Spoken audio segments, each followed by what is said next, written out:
In this video, I'm going to show you how to save a ChatGPT conversation as a PDF in mobile. If you find this video helpful, please consider to like this video and subscribe to my channel.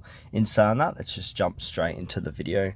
All right, so what I'm going to do is open up ChatGPT. Then from here, I'm just going to choose a chat. So I'm just going to click into a chat. So do this one here.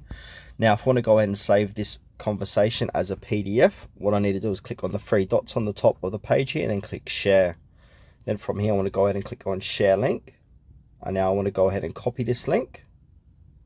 Then from here, I want to open up a web browser. So I'm going to use Google Chrome for this and paste that link into that web browser. I'll paste it in. Now I'm just going to go click on go. All right, so here's that conversation. Now what we want to do here is take a long screenshot. So take a long screenshot. So go to the top of the page here and take a long screenshot.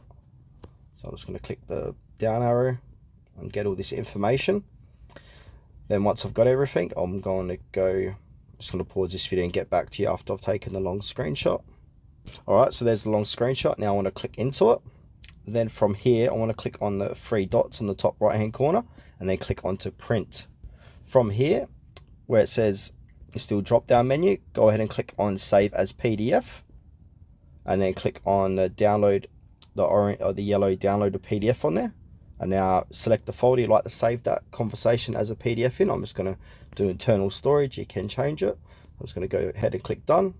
Now if I go back, go to my files, you can see here's that ChatGPT conversation saved as a PDF.